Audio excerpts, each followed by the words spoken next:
Since the beginning of this decade, the winner of the WIBC Queens has gone on to win Player of the Year. In 2000, it was Wendy McPherson. And last year, Carolyn Doran-Ballard used it as a springboard to her fantastic year.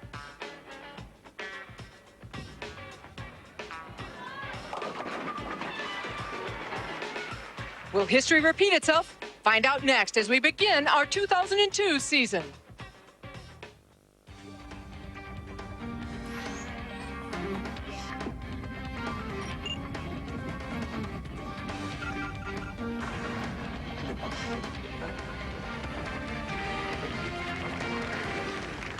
Welcome inside AMF Valera Lanes in Milwaukee, Wisconsin for the finals of the 2002 WIBC Queens Tournament. Tonight's opening three-person shootout is also a three-country shootout between Kirsten Penny of England, Kim Adler of the United States, and Cara Honeychurch of Australia. The survivor of that match will face collegiate star and Team USA member Carrie Schwager. And the victor there will take on the reigning U.S. Open champion, top seed Kim Terrell. Hello, everyone. I'm Jan Schmidt. Thanks for joining us for the first of 8 PWBA events on this tour. Working with me tonight is the defending WIBC Queens champ, Carolyn Doran-Ballard. Carolyn, let's talk quickly about top seed Kim Terrell. She hadn't won a singles title since 1995 before that big U.S. Open victory in December. Now, the very next event, another major, she's on top. What brought about the change? There's a newfound confidence in Kim. The pressures that she used to put on herself of years ago are no longer there. She takes sheer pleasure in everything she accomplishes, and she really just lives for the moment. This week, she put it all together. She had confidence, she threw the ball fantastic, and had great ball reaction. With that combination, she's going to be extremely tough to beat. Well, there's 4 other players that might have something to say about that. I touched on the international flavor in the introductions, but there was also a big collegiate presence here and a big Team USA presence also on the show. What does this say for women's bowling? These women prove just how far women have come in the sport of bowling and in sports in general. We have past and present collegiate bowlers and Team USA bowlers in Kim and Carrie. We have 2 fantastic international players in Cara and Kirsten. With this experience and the growth in high school and collegiate bowling because of Title IX, these women have gained an education and still competed in the sport they love. Through this experience, they've gained more knowledge of the sport, traveled all over the world, and become very successful, not only individually, but in the team aspect. I think the future of women's bowling is extremely bright. Well, we're ready for just a quick look at that future. We'll pick up the first match already in progress. We're through 4 frames here. Kim Adler has found the magic to strike everyone lined up, but Kim Adler, the only one carrying on both lanes right now.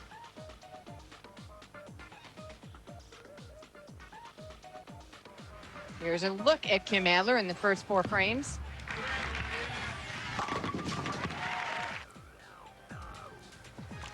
Here's Kim. It's low one, blows the rack again.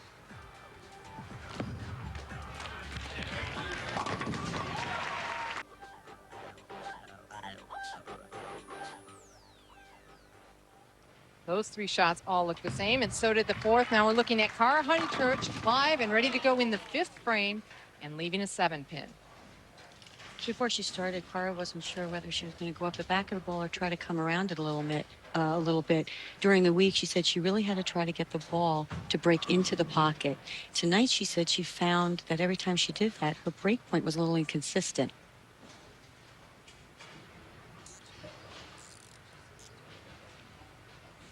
Cara, the only left-hander making the telecast.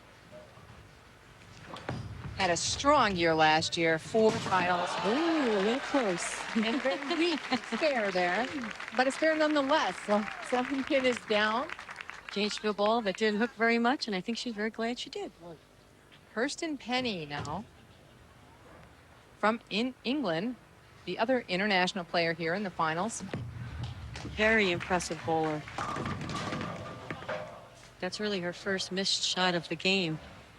She bowled pretty well all week, but the most impressive match was obviously the last one. She got a little bit of a lucky break bowling against Wendy, carried a Brooklyn strike to make it to the next match, and she was just absolutely on fire for 3 games.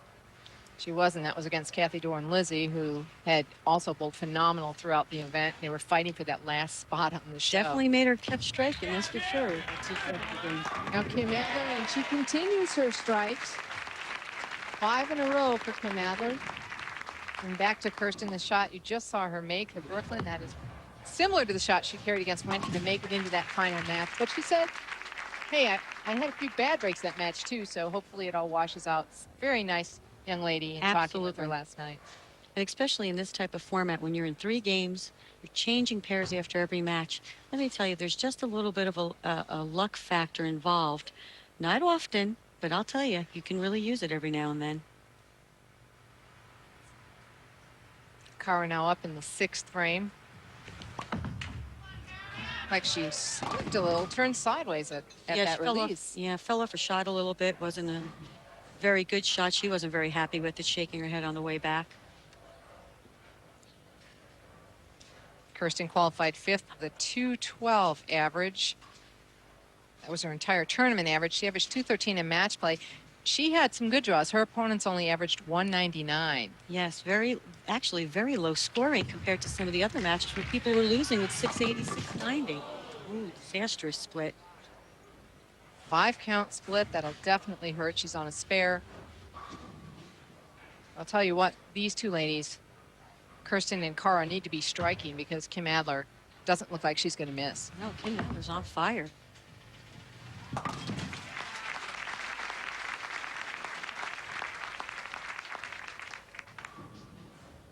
Seems to throw a pretty good off her hand, get a little array. It just breaks real hard at the end. One thing with Kirsten, Great shot at it. Great draw. One thing with Kirsten, and she mentioned, she usually has to keep up her ball speed because when she gets slow, she notices that she usually misses a little bit to the left. And actually, she seems like she got it to where she needed to be, but the softer ball speed probably helped it to jerk through the nose a little bit. 21 300 games for this lady.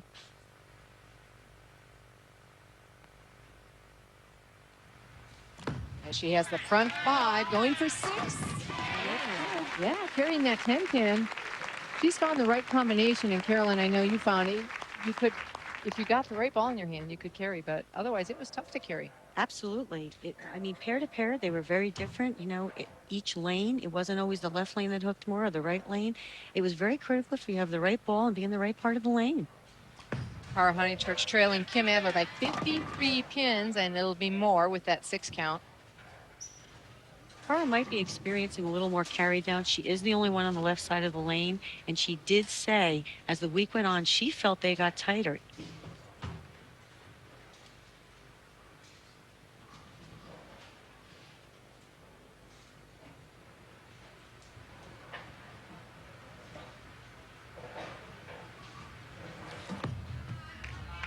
That was a better shot. Much better shot by Kirsten. Threw that one a little bit harder. Still, projection looked real good to the right. Basically, the whole field, except for Kara, played to the right. Especially as the week went on, they moved further right. And Kara started the week further left. And like I said, she said they got a little bit tighter. She could go to a little bit more aggressive equipment. Okay, so Kim Adler, who has turned her focus strictly to bowling for this year. She had said she was spreading herself a little too thin, working in her jewelry business, Kimbo Creations, and so she said her new focus now is bowling. She wants to enjoy bowling and put all her efforts there. I think it really did play with her mind a little bit. She felt, you know, she had orders for jewelry. She had to be practicing. Just got to be too much. So she had to choose one or the other. And right now, she said, for the next couple of years, her focus is bowling. Good shot. And it's looking pretty good so far. It sure is. That's a front 7. And it's been a long week so far, but how did we get it started? And several of us started off at Miller Park, and Carolyn Dorn-Ballard threw out the opening pitch. And that wasn't a strike either, Carolyn. But hey, over the plate, little high. Everyone had a lot of fun. She practiced hard for that, I'll tell you. She was out in the parking lot. I practiced for 2 days. There's a look at the score. Kim Adler in the lead by 77 pins, working on 7 in a row.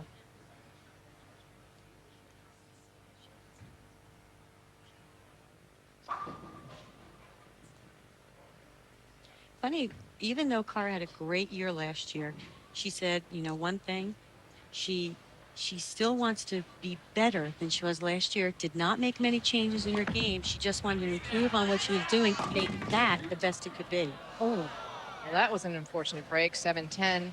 No, and actually, she looks a little uncomfortable. The last three shots, the one ever since she slipped on that shot, she seems like she's gotten either a little quick or she's fallen off balance at the foul line. That was a disaster. She got that one, she tugged that one right off her hand.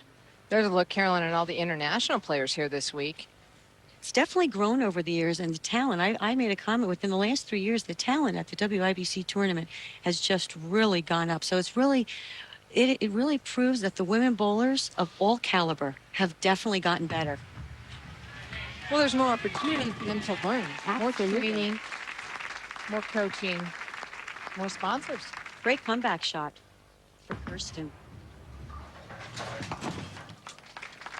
Cara taking one.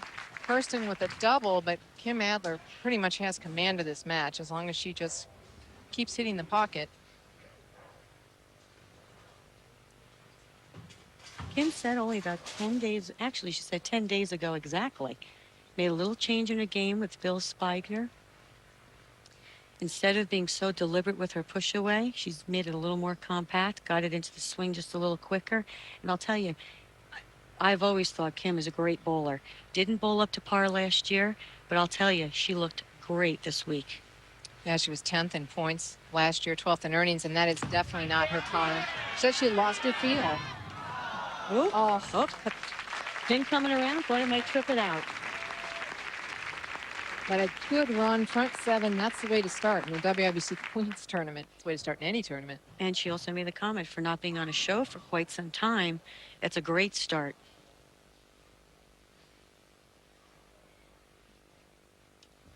Cara Honeychurch just trying to finish out here. She's in the 9th frame and going high. She just never really got comfortable out there on the lane. No, after that one shot, it just seemed like it threw her off just a little bit. She seems to be missing way right on her shots.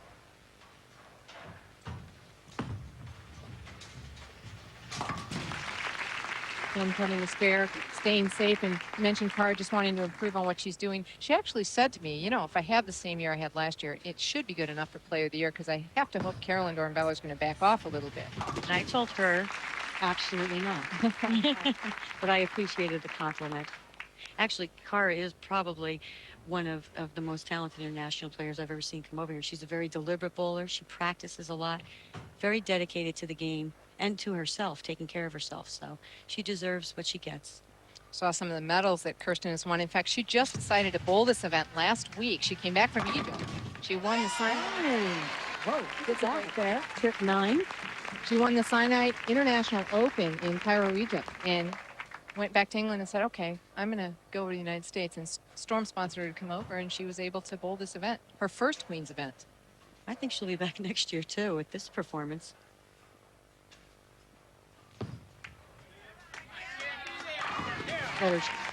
Clever shot by Kim. So Kim Adler survives the shootout. When we come back, Adler will face her next opponent. It's collegiate bowler Carrie Schwager. Stay with us.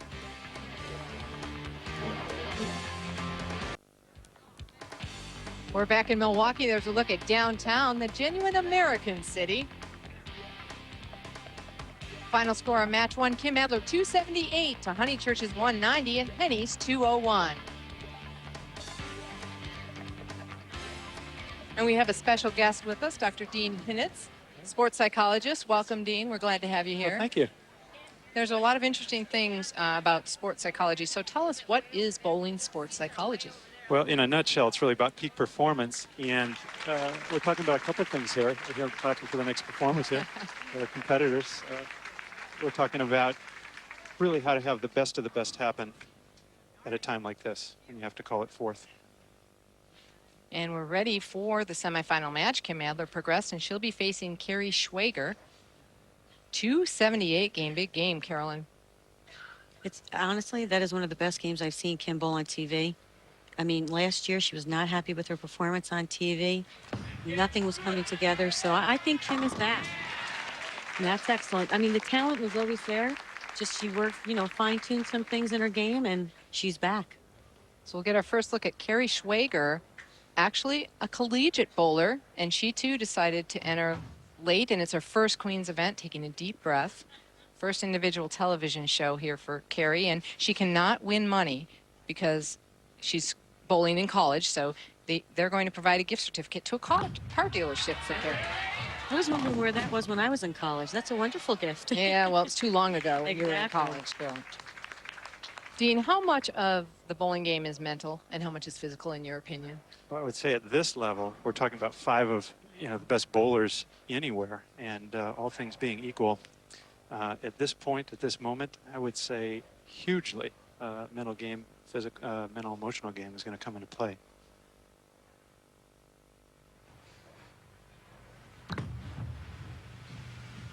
He covers up the spare. At this point, it's about controlling your emotions, focusing whatever energy you have cooking in your body, and putting that into the ball. Emotions definitely come into play because sometimes they are uncontrollable, even though you try to control them. Yeah. Well, I find it interesting that so much is mental, and yet we discussed this a little before.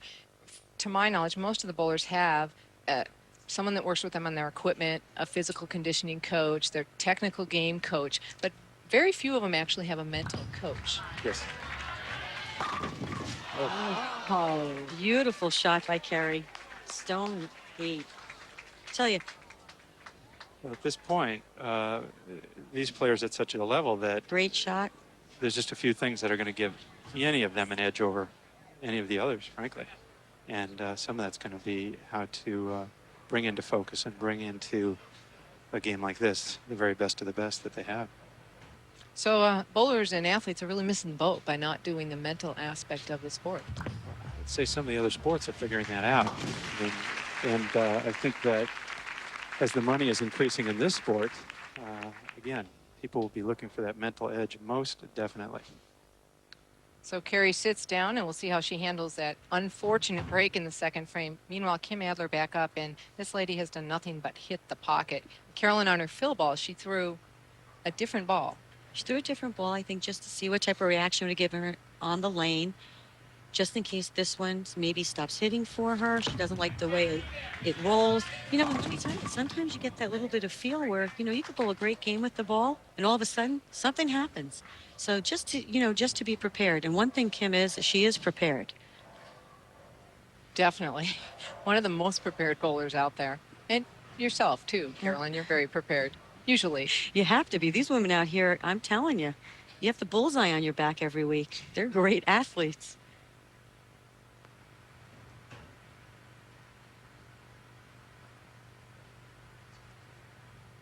Kim very deliberate today, taking a lot of time on the lanes.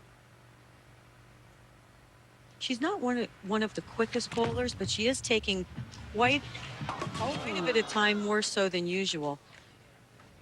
And missed that there, but Kim talked to us earlier about the changes she's made in her game and what it's done for her. Game.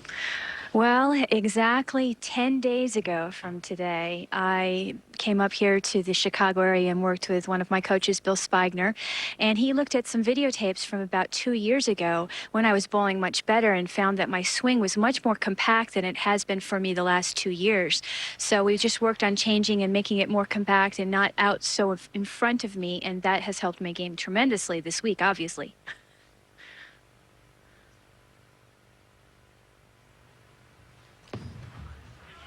There you see the mini scoreboard, and that's sponsored by Travelodge Hotels. As we take a break, Kim Adler trails by 11, working on a strike. Shirley Hintz, the senior Queens champ, Roseanne Kuhn, WIBC executive director, placed the tiara earlier today, and Joyce Deitch, WIBC president, presented the trophy. Bart Chrisman, co-owner of Stone Products, 3-year sponsor of the senior Queens event, gave away the dollars to Shirley Hintz. It was a great tournament earlier today. Came down to a 1-game roll-off after a tie. Shirley Hintz defeating Pam Buckner, but we're ready for the WIBC Queens tournament. We're in the middle of the semifinal match. Kim Adler trails by 11 pins. As she steps up in the 4th frame, on a strike, she'll trail by 1. One of the other aspects that we can emphasize on Kim's game when we're talking about the mental. I mean, she said she started the tournament, her first 2 games, 160, 140, boom, comes back to only be -20 for the block. Oh, gets a break and knocks out the 2. Big break there. And that's one of the key signs of being out here on tour and learning how to do that. Although you could probably teach that without being out here, right? How to come back from a Absolutely. bad start. It's so important to shake off anything that happens, just as whether it's a game, a block, a shot. Last frame, when she was on this lane, I heard her say to her husband, Tommy, the ball fell off my hand. Ah. That shot, it looks like she moved further right.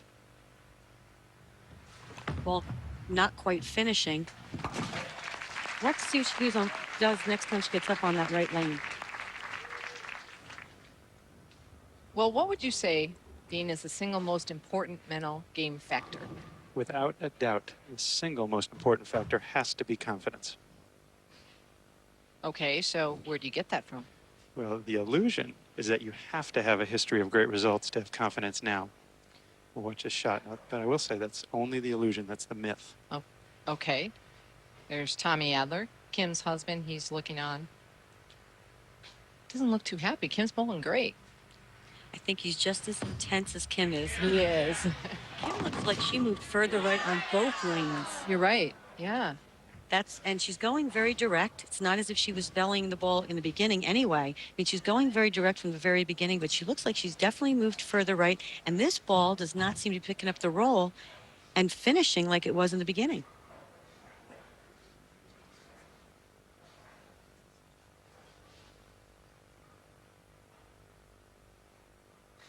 She is further right than she was the first game. Perfect form, though. She sure does look good delivering the ball. I mean, she's got a great style. She really does. If you're ever going to teach someone to bowl, that's what you want to look like at the end. Incredible focus. Covers it up, and as Carrie gets ready to bowl, let's go back to that myth. So the myth is you have to accomplish something to gain that confidence. And there's another way to do it. Well, the reality is that confidence really is knowing absolutely that you will do what you intended to do. It's not about forcing results. It's trusting yourself to commit and complete shots the way you intend to complete it. And you don't have to have any evidence, any titles, or anything like that. What you have to have is a history of doing exactly what you intend to do. And then as you get better, and as your game gets better, it shows up with these sorts of results. So basically, that's at any level at bowling. It's not like you have to be a professional bowler to enhance that into your game. That is one of the first things I would treat, or if I were to teach, is a commitment to execute in a certain fashion, kept commitment, no matter what level of bowling. You do what you say you're going to do. So Carrie spared that upcoming light, Carolyn. She went Brooklyn on that lane last time. Holly made the adjustment. She also seems like she executed that shot better. Her projection was better. She got it to the right. Pretty good shot, just didn't quite finish. 98 Youth Masters champion. Now, the majority of the ladies also said on the TV pair they seemed to be getting tighter. As the week went on, they seemed to get tighter to the right. We might be experiencing it right now. Oh, 7-10. Stays along. And with that strike, Carrie leads by 11. And we're back in the 9th frame. Kim Adler has turned it around. She now leads by 21, throwing 3 strikes, 6th, 7th, and 8th frame. She's lined it back up. Hurry up. And there's number 4 in a row. Kari Schwager had an unfortunate break, chopping a spare in the 7th frame. So Kim Adler now in the lead by 31 pins. Kari up in the 9th, working on a strike. Needs to strike here to take it back to 21. These are the moments when you need all of your mental focus.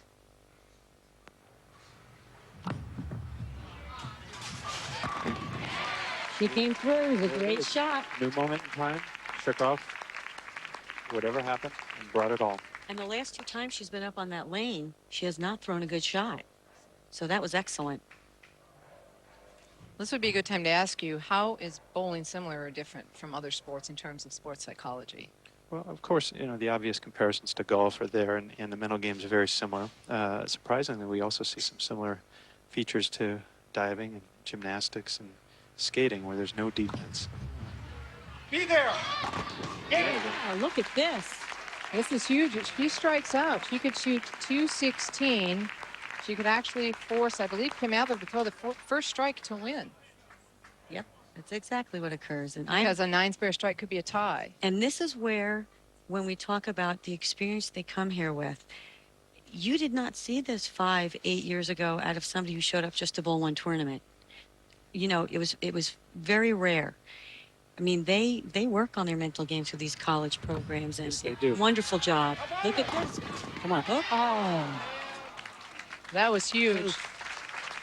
We asked about similarities to other sports, and the difference here, I think, with any of these other sports is the frequency and intensity with which the intensity you have to bring more shots. You don't have much time at all to react, recover, and reload.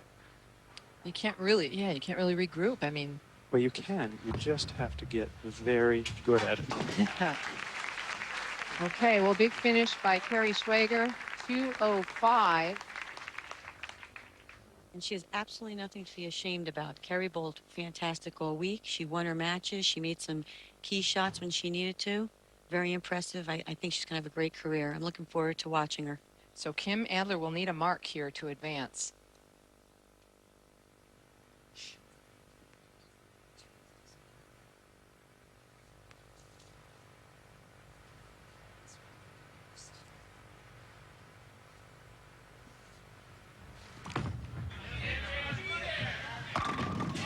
There it is. That's the best kind of mark you can get, and a little bit of relief in Kim Adler's eyes. Carrie Schwager, you did a great job. First Queens tournament. Have to be proud of finishing up in 3rd place. The winner match 2, Kim Adler. She'll advance right now. We'll take a look at a winner in the minds of the bowling industry in this week's WIBC Extra Frames. We'll start the match, and she's pretty much been in the pocket, lost it for a short stretch last game. I went down to talk to her during the break. She said the ball she is now using and will stick with for now is a lower pin ball, and it flares a lot. She felt like it was rolling up a little soon, forced her a little bit further left than she wanted to be. If she continues to have that problem, she said she tried on the fill shot a ball that flared a little bit less with a higher pin, and she can stay in the same area.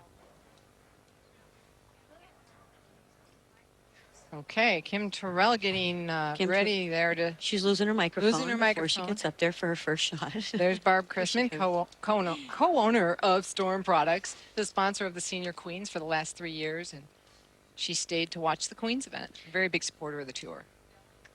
Very great company and a very nice person. So Kim Terrell's first shot on TV since that big U.S. Open victory. Boy, was that exciting. The biggest purse ever for women's professional bowling. She won $55,000 in that event. I asked her if she spent it all already. She said no. Trip that 4-pin. And we still have Dr. Dean with us. And before you go away, I was hoping you'd offer a tip of the week. Sure. I would say for people to think of their bowling in 2 initial stages. One is to plan what you're going to do before you get up there. Make a decision about whether it's ball, line, ball roll. And in stage 2, once you get into motion, once the gears start, it is full and complete commitment to your plan. No more problem solving or talking to yourself on the way to the line. Okay, good tip. Well, thanks so much for being with us. We really enjoyed it. And I know the fans at home appreciate your advice. My pleasure. Thank you. Dr. Dean Hnitz, thank you. Kim going a little high on the left lane. Seems like that ball hooked up pretty early, right out of her hand.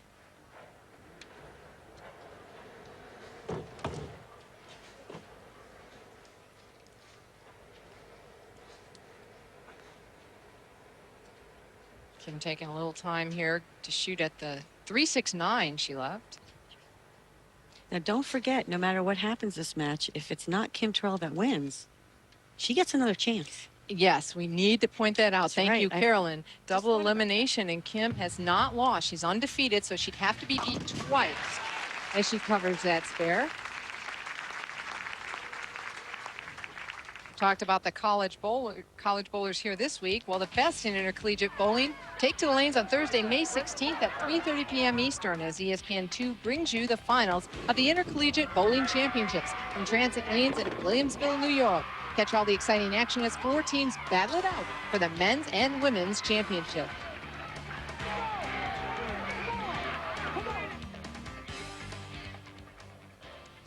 And 2 ladies are battling it out for the championship here of the WIBC Queens. Kim Adler defeated Carrie Schwager in semifinal match 225 to 205. And it looks like she's made an excellent choice. Absolutely. In 2001, Kim said 3 things basically had an effect on her bowling. 1, she was getting used to some new equipment. She had signed with a new ball company. Her physical game was not up to her standards. And 3rd, mentally, she let some outside influences bother her when she was bowling. This year, she learned more about her equipment, become more comfortable with it. She's more mentally fresh. And obviously, as we can see, her physical game has taken shape. High game 258, low game 148. Kim averaged 222 in match play. Her opponent averaged 210. Opponent. Oh, My. There's she a liked bad that break. shot too, because when she Yeah. let that ball go, she did her little run out to the right there. She really liked that one. Bad break, comes in just a little half pocket, 7-10. Almost get that 7 out too, that pin coming over. So she'll go for 1 and hope for a miracle and a pin bouncing out. But Carolyn, you were in the same position last year that Kim Terrell is in. You were top seed.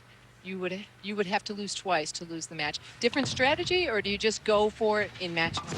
I don't think it's actually a different strategy. I spoke to Kim about that yesterday. Basically, we had the same strategy. We got up there, we're treating it like another match, but the philosophy was 1 game, I'm out of here. I'm taking the trophy, the check, and I'm done. If it came down to the second match, Kim's philosophy was, I'm not going to lose twice. Good attitude. And you know what? With her confidence factor now, I don't think she would. Well, look at that match play average, 240.7. That was a new WIBC record. The old record was held by Danielle Matthews, 237 average back in 1999. So she set a record here, and she was not to be beaten. No, she was not. I think she shot a 5 700 series in a row, and her lowest was going for first place. And still won the match, threw it great. I mean, that was just from game 1, she was set in that match play. Look at the maximum score. That's should they strike out all the way to the end of the game. Kim Terrell in the lead by 4 pins. Kim shot a 300 the very first game of match play. I think it was against Jan Schmidt. I think it was too. A bit of trivia there. By the way, I said thank you very much for her doing it. Took all the pressure off me. Yeah. Well, went high again on that left lane. She seemed like she made a move to the left, but it's still hooked up early. Now, like I said, Kim Adler said the same thing, but she was telling me that it was the ball that was causing it. Kim Terrell does not look like she's using as much surface as Kim Adler, so it could just be that the lane hooks more for her. She's changed to a ball that goes a lot straighter. Shoot right at it. Nice cover. Well, if I remember correctly, when she bowled in the U.S. Open in December, she had 1 lane that she was a little lost on, and come to tough frames, she made some really good adjustments, and she threw, I think, a 4-bagger or 5-bagger to basically lock up the match. So knowing the champion that she is and what she's coming off of in that victory, see some good moves out there. 12 years on tour for Kim, 14 national titles, and in all of her shows, this is her very first Queen show. Very first Queen Never made a Queen show. Very first Queen show, and Kim went 8 years with winning at least 1 title. Last year was the first year when she didn't, and that's what I think mesmerized everybody, was because she was so consistent for so long. And that snapped that streak, and she needed 1 more. Last year would have tied Lisa Wagner, who Yeah. holds that record. What doesn't Lisa Wagner hold? What record doesn't Lisa Wagner hold? Well, you should talk. You broke like 11 of them last Hey, year, records are Carolyn. made to You be know, broken. hey. Oh, here's a good omen. Queens champions to Player of the Year. Last year it was Carolyn Doran Ballard, Wendy McPherson in 2000, and our scoring assistant here. Anne-Marie Dugan did it in 1994 after winning the Queens title.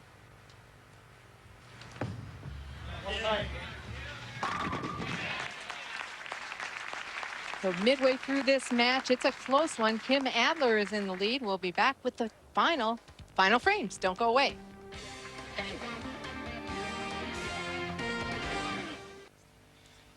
We're back in the 7th frame. Kim Terrell threw 2 strikes while we were away. Kim Adler a strike and a solid 9-pin in the 7th frame. Now we talk about those breaks. She tripped the 4-pin on the right lane and then leaves a solid 9. And you wonder when it's all coming around.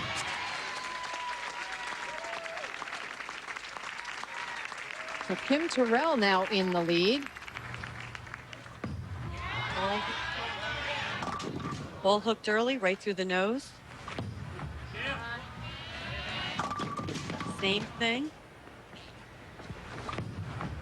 Seems like she moved a little left. Perfect.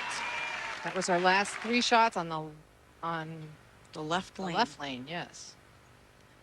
And like I said, during the whole week, pair to pair, the lanes switched. This is Kim Terrell's 3rd consecutive Queens show. 3 years in a row. She's made 4 altogether. She has 3 third-place finishes. And there she is high again on the left lane.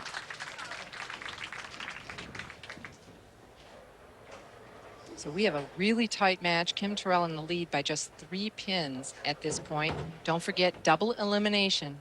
If Kim Terrell loses, we'll have another entire match.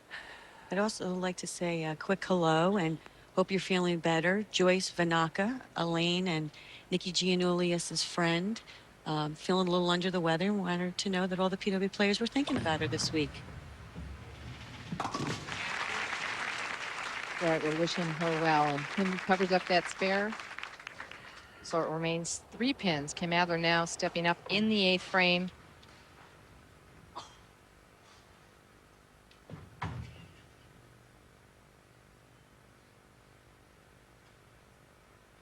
She definitely has lined it up and has been in the pocket the last 4 frames. Her last title back in 2000.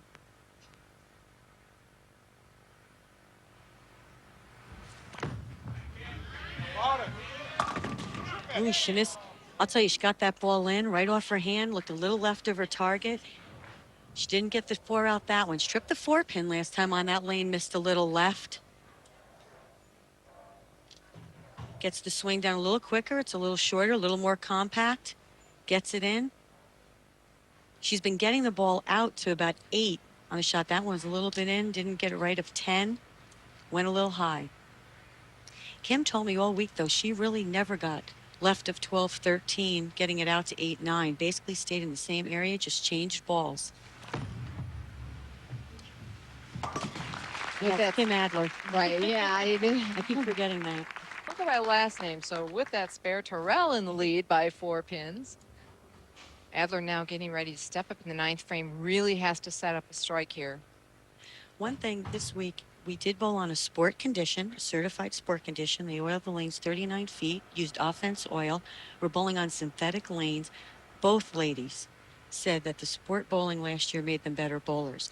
Yes, they had to make some changes, but they felt in the overall scheme of things, they felt better for what they had bowled on. Mini scoreboard showing you max score of 234, 238. Sponsored. Wow. That left lane keeps sending the messages. That one almost sent it all the way to the right lane.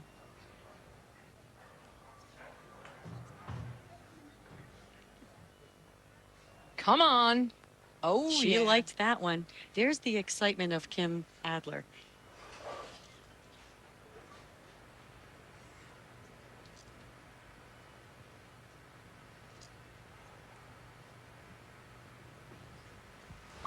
Kim Terrell, 9th frame.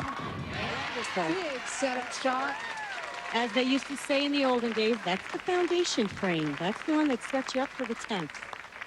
So Kim Terrell now leading by 4 pins, but she's on the left lane where she's been struggling. Let's see if she makes the adjustment or something that a lot of the ladies said this week they were doing. Instead of making a big move, they threw it a little bit harder. Instead of trying to make a big move, because sometimes when they did that, got the ball too far down the lane, hit that break point, went through it, never recovered. Well, Kim Terrell will need 2 strikes and 7 pins to shut out Kim Adler.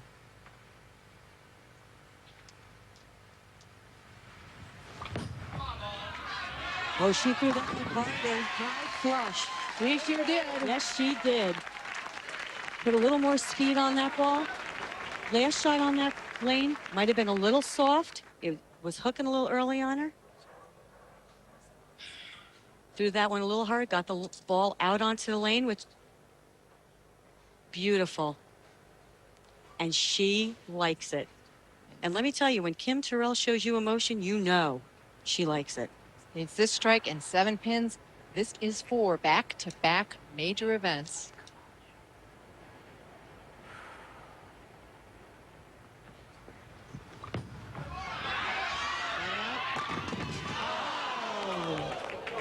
Got down the lane. She liked it. She's smiling. She made a great shot. She can't expect any more of herself.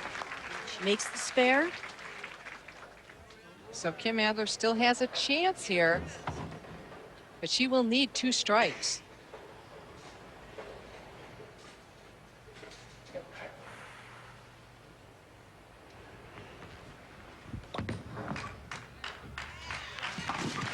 Okay, well, Kim Terrell did all she could do, 227. Kim Adler is going to need 2 strikes and about 4 pins to wrap this one up for the first match, and then we would have another championship match. As Dr. Dean said, you have to step up to challenge. Kim did. Now, Kim Adler, the last 2 shots on this lane, has gone just a little high, tripped the 4 once, left the 4 pin the second time.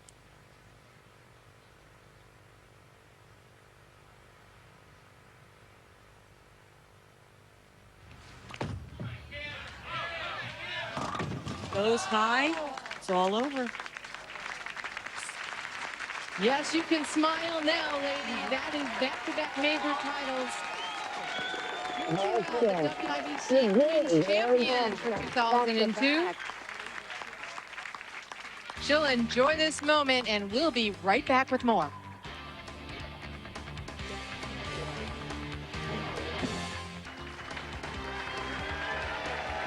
Final score of the championship match, 227 to 214.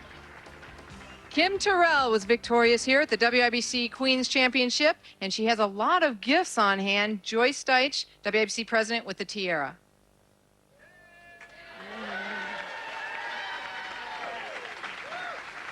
And they're tag teaming. Here comes Roseanne Kuhn, executive director, with the pendant. Congratulations. Thanks, It's not on yet. Now it is. Excellent. There you go. And now that she's crowned and jeweled, Joyce Deitch has a trophy for Kim.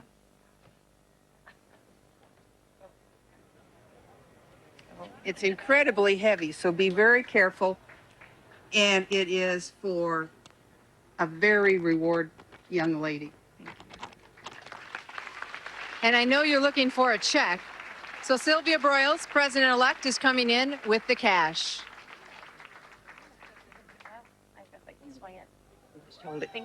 Congratulations, Kim. Beautiful bowling. Remember, number 1. Well, I just wanted to take this opportunity to thank WIBC, Reno Tri Properties, Travel Lodge, and everyone here at Bolero Lanes for making this such a memorable week. It was just a fantastic 4 days for me, and I just don't know where to start. Everyone at home, my coach Rod Ross, Dr. Dean Hinnitz, my family at home that's always been so supportive, and I know everyone's at home happy and enjoying this moment. So thank you. That wraps it up for this year's WIBC Queens. Kim Terrell, now the U.S. Open and WIBC Queens reigning champion. Tune in next Tuesday night at 9 p.m. for the finals of the St. Clair Shores Classic. For Carolyn Doran-Ballard, I'm Jan Schmidt. We hope you enjoyed the show. Until next week, be safe. So long from Milwaukee. This has been a presentation of ESPN, the worldwide leader in sports. For more, log on to ESPN.com.